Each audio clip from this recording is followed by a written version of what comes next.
Dan orang yang pakai high heel ini biasanya tidak seimbang, posisinya tidak seimbang. Kalau infeksi harus dioperasi, terutama orang yang ada diabetes. Olahraga seperti deadlift dengan beban yang sangat berat harus dilakukan dengan teknik yang benar. Kalau salah ya bisa cedera.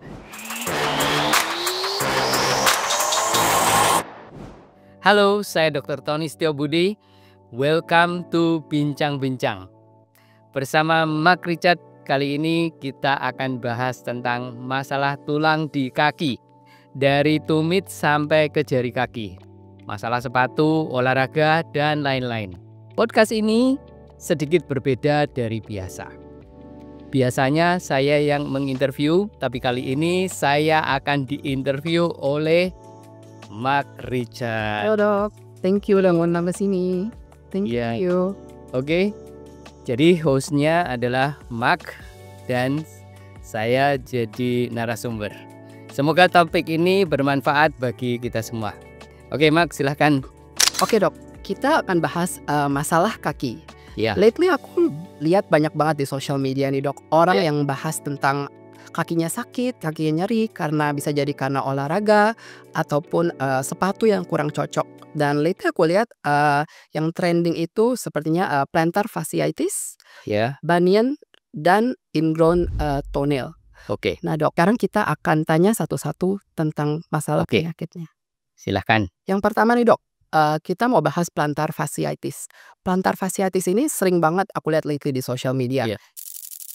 Kira-kira sebenarnya apa sih dok plantar fasciitis itu? Sebelum aku jelaskan plantar fasciitis, kita harus tahu plantar fascia dulu. Jadi plantar fascia itu busur. Kalau plantar fasciitis artinya radang di plantar fascia. Biasanya nyeri di tumit. Ini di tumit, nyerinya di sini. Ini plantar fasciitis.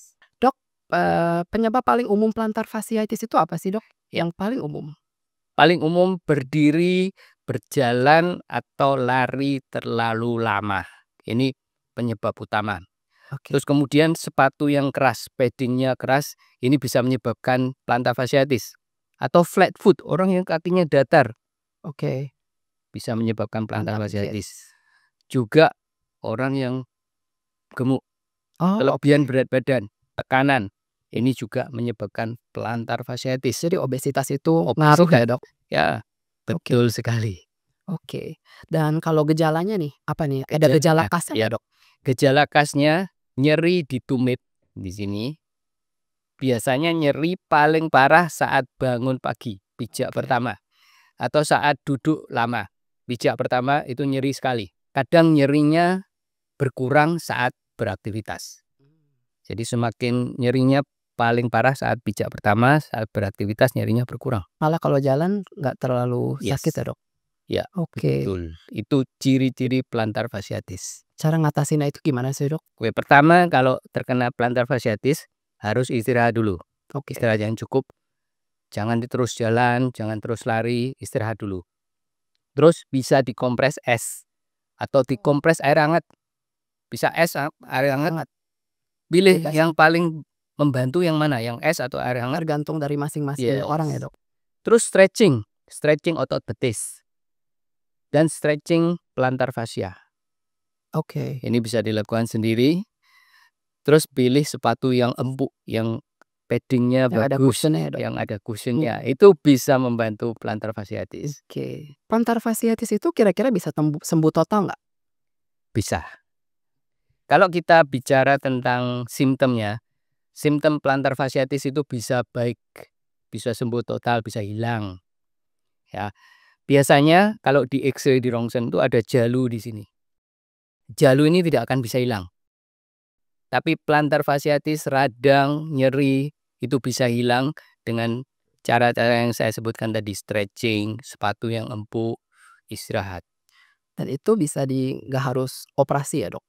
Sebenarnya untuk plantar fasciitis operasi itu jarang sekali diperlukan. Jadi bisa baik sendiri dengan stretching, dengan cara-cara yang bisa dilakukan oleh kita semua di rumah. Asalkan rajin itu berarti bisa sembuh dengan sendirinya ya dok? Betul. Tergantung kerajinan masing-masing. Betul sekali. Oke dok, kita sekarang move on ke yang kedua, bunion. Apa sih dok itu bunion itu? Kalau bunion itu adalah masalah di jempol kaki. Oke. Masalahnya jempol kakinya ini miring begini, miring keluar, sehingga menimbulkan tonjolan di bagian dalam, Oh, jadi kayak menonjol. menonjol, lengkung, kayak Kalau ada bong. ada bonggolnya. Mmm, Ini misalnya jari kaki miring, jempolnya miring sehingga ini menonjol. oke. Itulah yang dinamakan Ban bunion. Kira-kira penyebabnya apa sih, Dok? Penyebab utama sebenarnya sepatu yang sempit atau sepatu hak tinggi high heels menekan sehingga jempolnya miring. Terus flat foot, orang yang kena flat foot seringkali juga terkena bunion. Kakinya datar, terkena bunion. Kadang masalah genetik, tidak pakai high heels, sepatunya tidak sempit, nggak ada flat foot, tapi bisa terjadi bunion. Dan gejalanya apa aja sih, Dok? Ya, gejalanya kalau kita lihat kakinya itu miring, jempolnya miring, Oke. kadang sakit, kadang tidak sakit. Oh, Dan di sini ada tonjolan. Kalau simptomatik, ada simptom terasa nyeri di pangkal jempol saat berjalan atau saat memakai sepatu. oke. Oke. Terus kalau radang ini terjadi kemerahan, bengkak, dan nyeri. Nyeri di sekitar sendi di pangkal jempol. Kira-kira bahaya nggak sih itu, Dok? Ini sebenarnya tidak bahaya, tapi mengganggu aktivitas karena nyeri. Nyeri, Tidak oke. bahaya. Oke. Dan cara mengatasinya nih, Dok, gimana nih Ya, kira-kira? penyebabnya sepatu yang sempit. Yes. Jadi harus pakai sepatu yang nyaman, Ukuran yang nggak sempit, ukurannya pas ya? ukurannya pas. Terus high heels penyebabnya, jangan pakai high heels. Kalau Katanya buat kalau yang cewek-cewek nih, iya, pakai high heel ini dibatasi. bisa menyebabkan bunion. Terus kalau sudah terjadi bunion, bisa pakai toe spacer kayak brace. Oh, oke. Ini ini tidak menyembuhkan, tapi untuk memperlambat proses bunion supaya tidak tambah parah. Dan itu membantu juga nggak sih, Dok, mengurangi nyeri gitu, Dok? Ya, bisa membantu mengurangi nyeri dan kalau semua ini sudah dilakukan tidak membaik, ya saya anjurkan periksa ke dokter. Oke. Nah nih, Dok, tadi kan dokter bilang periksa ke dokter. Apakah kira-kira bunion itu bisa sembuh tanpa operasi atau harus operasi? Ya, ini pertanyaan yang bagus. Bunion itu tidak bisa sembuh tanpa operasi. Kalau dibiarkan bunionnya bisa tambah parah, bisa tambah miring, tapi tidak akan bisa tambah lurus dengan sendirinya. Tidak akan. Tidak akan. Sebenarnya kalau tidak nyeri, ini tidak perlu dioperasi. Oke, jadi bisa. Kalau nyeri mengganggu aja, perlu dioperasi.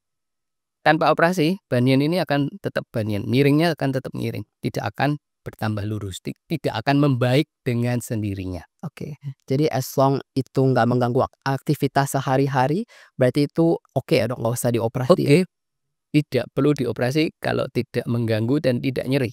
Oke. Nah, sekarang lanjut ke masalah berikutnya, ingrown toenail. Dok, banyak yang bingung nih, Dok. Ingrown toenail itu sebenarnya sama nggak sih sama cantengan untuk bahasa Indonesianya? Oke, ingrown toenail itu sama dengan cantengan. Masalah di sekitar kuku ini, jadi kukunya masuk ke kulit Mmm, sehingga menyebabkan radang. Sebagian besar terjadi di jempol kaki, tapi juga bisa terjadi di jari kaki yang lain. Tapi sebagian besar di jempol kaki. kalau di tangan gitu bisa nggak sih, Dok? Bisa terjadi di Bisa tangan. juga ya, Dok? Ya, cantengan di tangan bisa terjadi. Kira-kira penyebab paling umumnya itu apa, Dok? Biasa. Nomor satu, motong kuku terlalu pendek. Itu Oke. penyebab utama. Dan nomor dua, di kaki, sepatu yang terlalu sempit. Jadi overcrowding of the toes. Mmm, Itu juga bisa menyebabkan ingrown toenail. jadi sepatu sempit bisa menyebabkan banyak masalah ya, Ya, Dok? Nggak cuman bunion, ingrown aja? ingrown toenail. Oke.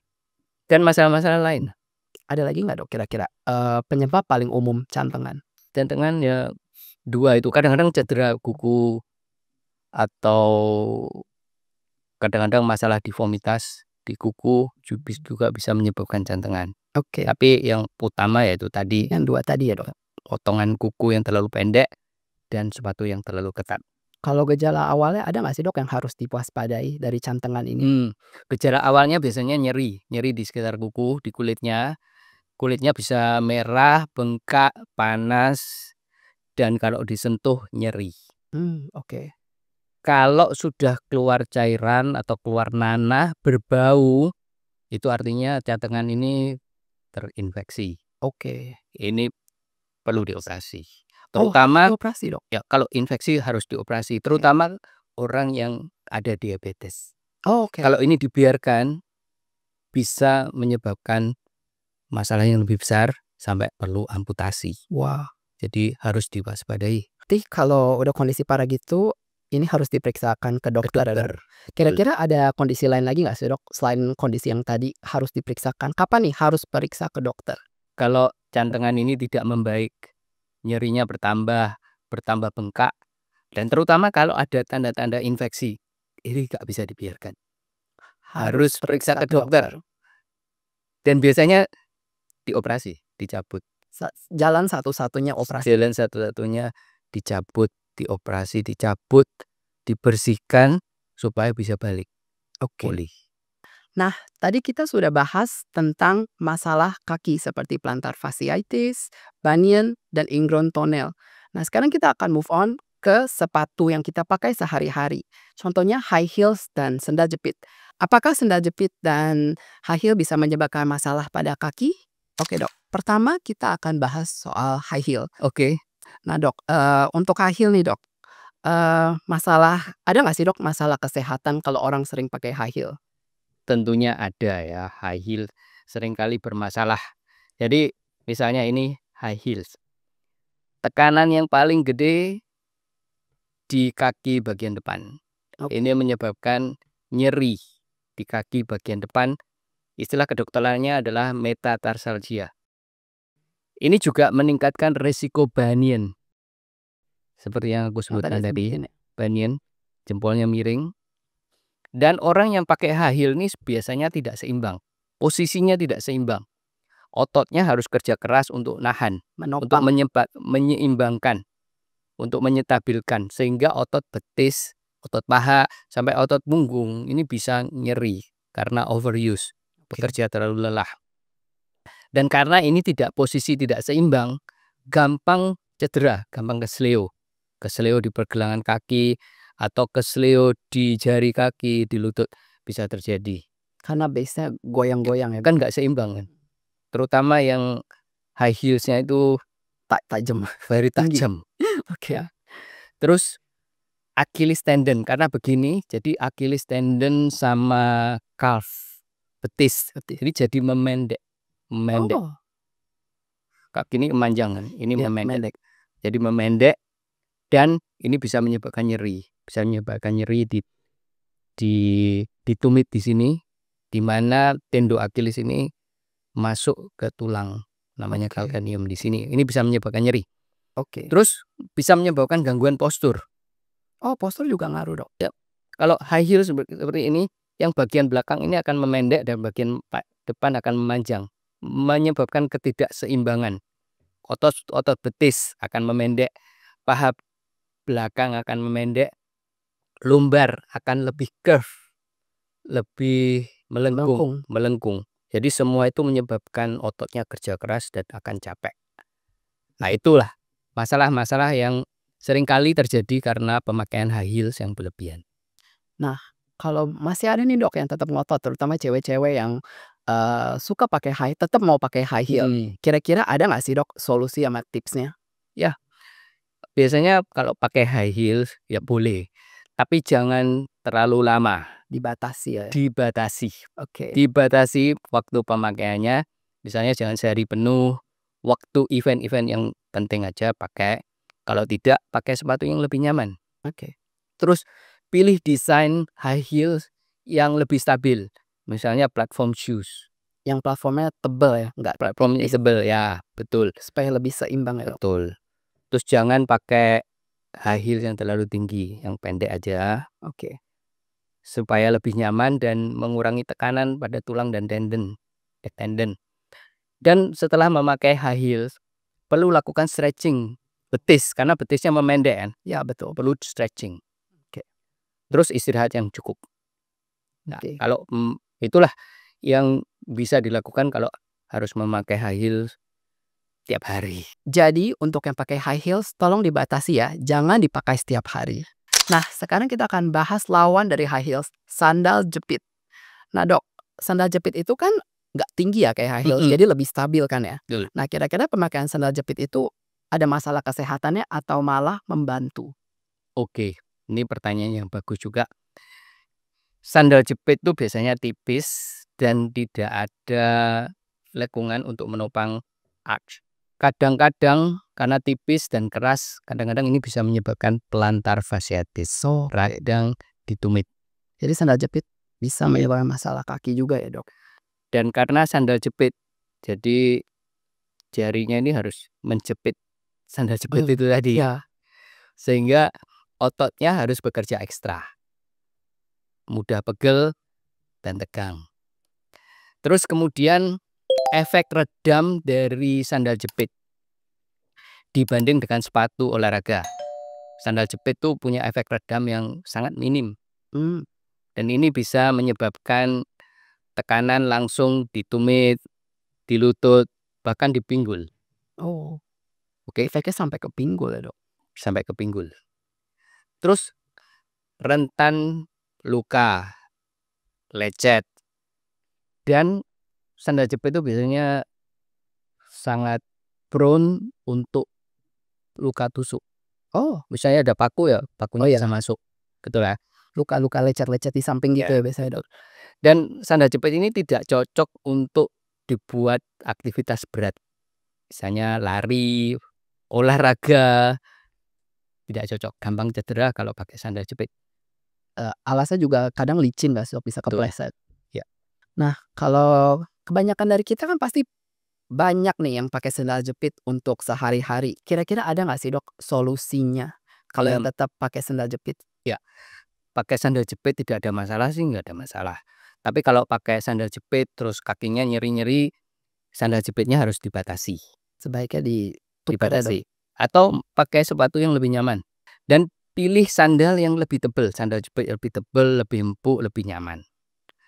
Dan kalau nyeri hindari aktivitas atau aktivitas berat seperti lari atau jalan jauh menggunakan sandal jepit. Terus pastikan sandalnya ini tidak terlalu sempit atau tidak terlalu longgar. Jadi ukurannya harus tetap pas ya, seperti Iya, yang tadi kita udah bahas. Nah, tadi kita sudah bahas seputar sepatu seperti penggunaan high heel dan sendal jepit. Nah, Dok, sekarang kita akan bahas 5 kebiasaan olahraga yang orang sering salah. Karena, banyak juga yang ngeluh nih, Dok, sering olahraga malah kakinya sakit. Nah, kira-kira apa sih kebiasaan yang sering dilakukan orang-orang saat berolahraga? ya. Ada beberapa kebiasaan yang membuat kakinya nyeri, cedera.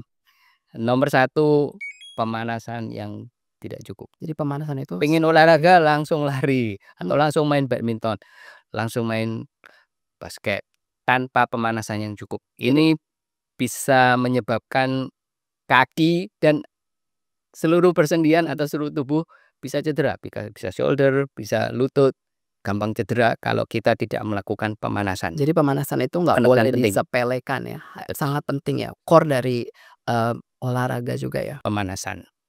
Terus nomor 2, teknik yang salah. Oke, Misalnya lari, lari kakinya miring, nggak bener. mmm, Miring sini atau miring ke dalam, miring keluar, itu bisa kita tidak seimbang dan bisa menyebabkan gampang capek, gampang cedera di betis, jatuh ya, Dok? gampang jatuh juga, gampang cedera, ya. Harus lari atau melakukan melakukan olahraga dengan teknik yang benar. Oke.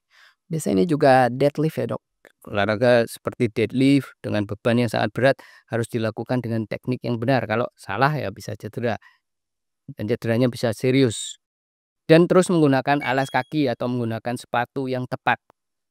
Jangan main Asal pilih main badminton menggunakan sepatu basket atau sepatu sepak bola atau menggunakan sandal jepit, jadi harus sesuai. harus sesuai.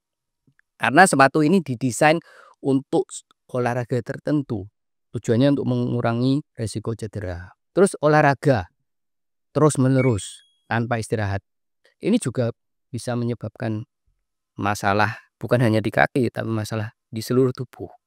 Kayak setiap hari ya, Dok, olahraga nggak ada Ya, rest nggak day ya? ada rest day, Jadi itu sangat berdampak, bukannya overuse. ya bukannya malah berkembang, malah overuse ya, Dok? Ya, Jadi, istirahat, rest day itu sangat penting saat berolahraga.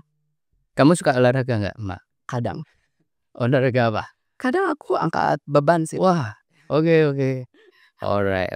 Harus lakukan dengan teknik yang benar. Betul. Oke, kita sekarang masuk ke sesi terakhir, mitos atau fakta.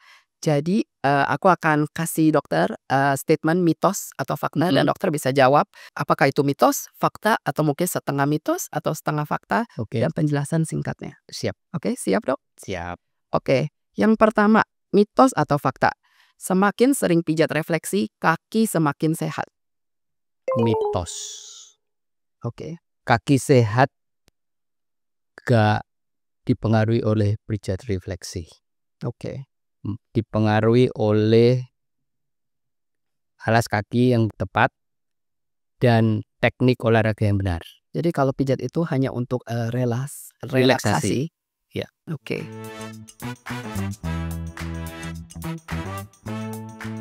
Yang kedua nih, Dok. Kaki yang sering kesemutan pasti karena saraf terjepit di punggung. Ini mitos. Oke.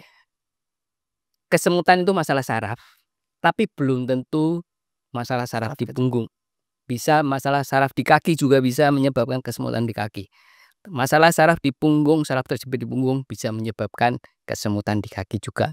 Tidak selalu masalahnya di punggung. Jadi not always ya, Not Dok? always. Oke. Yang ketiga nih, Dok. Kaki yang sering bau berarti tidak sehat. Oke, fakta dan mitos. Jadi setengah-setengah ya? Setengah-setengah. Mungkin hygiene-nya nggak bagus, bisa bau. Oke.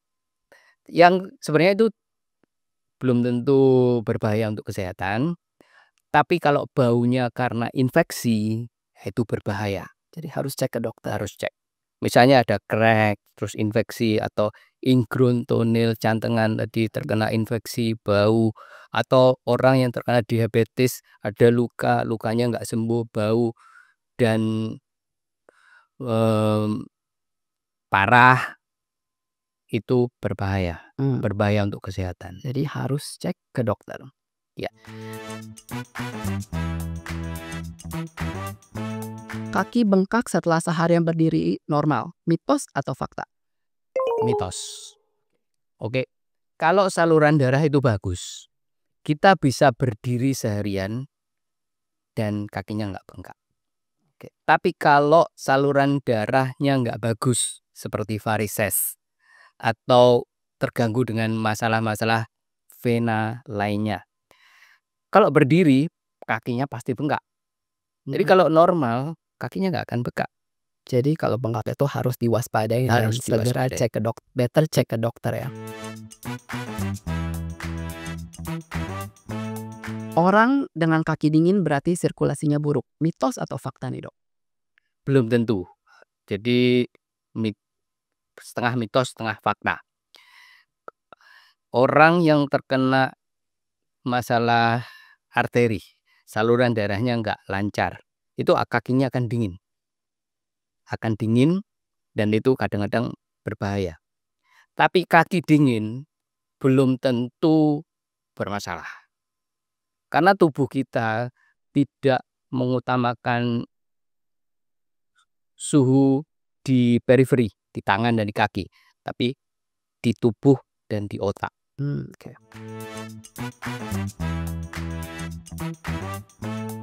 Berikutnya, kaki bisa mengecil atau berubah bentuk seiring umur. Mitos atau fakta? Fakta. Oke, kaki bisa berubah seiring umur. Oke, kaki kalau muscle mass-nya mengecil, kaki akan menjadi kecil.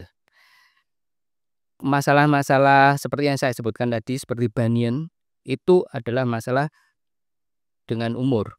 Oh, oke.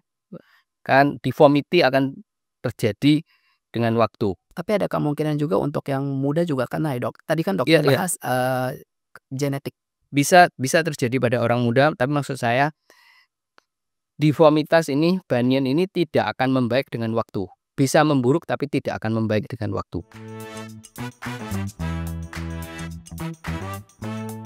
Kaki pegal setelah olahraga, itu tanda latihan berhasil, mitos atau fakta? kita berolahraga terus pegel, itu sih normal sih. Normal ya? Normal kita berolahraga pegel, kita berolahraga berlebihan juga pegel. Kita cedera juga pegel. Oh, cedera itu pegel. Ya, pegel, bisa pegel. Tapi rasanya lebih sakit gak sih waktu Lebih sakit. pegel? Kalau pegel-pegel kan rasanya nggak terlalu sakit. Cuman kalau misalkan cedera kan rasanya pasti sakit kan, nyeri.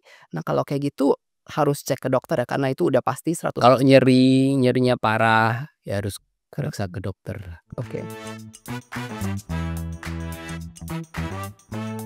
Kalau kuku kaki rapuh berarti kekurangan vitamin. Mitos atau fakta? Fakta. Kekurangan vitamin tertentu atau kekurangan zat mineral tertentu bisa menyebabkan kuku rapuh. Oke. Fakta. Jadi kita harus konsumsi asupan vitamin yang cukup ya, Dok. Vitamin atau mineral. Gitu. Yang terakhir nih, Dok. Sepatu lama yang masih nyaman nggak perlu diganti. Mitos atau fakta? Kalau masih nyaman menurutku tidak perlu diganti. Fakta. Masih nyaman tidak perlu diganti. Jadi sepatu Sepatu lama masih dalam kondisi bagus, masih nyaman, tidak menyebabkan nyeri. Menurutku tidak perlu buang-buang uang ganti sepatu. Oke, Dok, sebelum kita akhiri podcast ini, kira-kira ada nggak pesan terakhir untuk penonton kita? Oke, ada pesan yang penting. Sepatu yang baik tidak harus mahal, tapi harus cocok dengan kaki, tidak terlalu ketat dan tidak terlalu longgar, dan sesuai dengan aktivitas yang kita lakukan. Misalnya sepatu badminton untuk badminton, sepatu lari untuk lari. Begitu. Baik, Dok, terima kasih untuk segala insight-nya. Kembali. Semoga informasi ini berguna untuk kalian yang udah tonton sampai habis. Terima kasih sudah menonton dan jangan lupa untuk Subscribe, like, dan share. See you di podcast berikutnya. Bye-bye.